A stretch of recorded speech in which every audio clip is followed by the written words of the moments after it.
സുഹൃത്തുക്കളെ, ഇന്ന് നിങ്ങളുമായി പങ്കിടുന്നത് ഒരു പ്രത്യേക ബൈബിൾ വചനമാണ്. അതിനെപ്രകാരം പറയുന്നു: അവൻ നിങ്ങൾക്കായി കരുതുന്നതാകയാൽ നിങ്ങളുടെ സകല ചിന്താകുലവും അവൻ്റെ മേൽ ഇട്ടുകൊടുക്കും. 1 പത്രോസ് 5-ാം അധ്യായം 7-ാം വചനം. ഈ വചനം നിങ്ങൾക്ക് അനുഗ്രഹമായി തീരുമെന്ന് പ്രത്യാശിക്കുന്നു. അവർക്ക് നന്ദി, നമസ്കാരം. ഇതുപോലുള്ള വചനങ്ങൾ നിങ്ങൾക്ക് നോട്ടിഫിക്കേഷനായി എത്തണമെങ്കിൽ സബ്സ്ക്രൈബ് ചെയ്യുകയും തൊട്ടടുത്തുള്ള ബെല്ലൈക്കൺ ക്ലിക്ക് ചെയ്യുകയും ചെയ്യാൻ മറന്നുപോകരുത്. അതുപോലെ ലൈക്ക് ചെയ്യാനും മറന്നുപോകരുത്. നിങ്ങളുടെ അഭിപ്രായങ്ങളും നിർദ്ദേശങ്ങളും കമൻറ്റ് വഴി അറിയിക്കാനും മറന്നുപോകരുത്. ഇനിയൊരു ഗാനം കേൾക്കാം. എൻ്റെ ദൈവം മഹത്വത്തിൽ ആർദ്രവാനായി തീരുമ്പോൾ സാധു ഞാനീശോനി തന്നെ ക്ലേശിപ്പാൻ ഏതും കാര്യമില്ലെൻ്റെ ഉള്ളം ചൊല്ലുന്നു.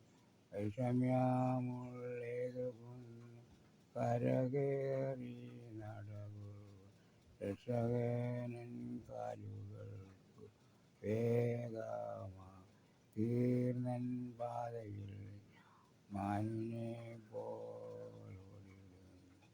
ആരുമേ നീങ്ങില്ലെന്നു ഞാനേകനായി തീർന്നുവെന്ന് മാനസത്തിലതു ഇപ്പോണ്ടോ ഖേദിപ്പ. എൻ്റെ നിത്യ സ്നേഹിതൻ ദൈവദൂത സംഗമത്തിൽ ഇപ്പോഴവർ ദൈവമു സേവയായി. ദുഃഖിതനായി ഓടിപ്പോയി ഞാൻ മരുഭൂമിയിൽ കിടന്നാൽ എന്നെ ഓർത്തു ദൈവദൂതൻ അന്നേരം ഏറ്റം സ്നേഹച്ചൂടോ പവുമായി കാക്കകളെ വിചരിപ്പി വിതയില്ല കൊയ്ത്തുമില്ല. ദൈവമാവയ്ക്കായി വേണ്ടതെല്ലാം നൽകുന്നു. ലില്ലി പുഷ്പങ്ങൾക്കും അവൻ ശോഭ നൽകുന്നു.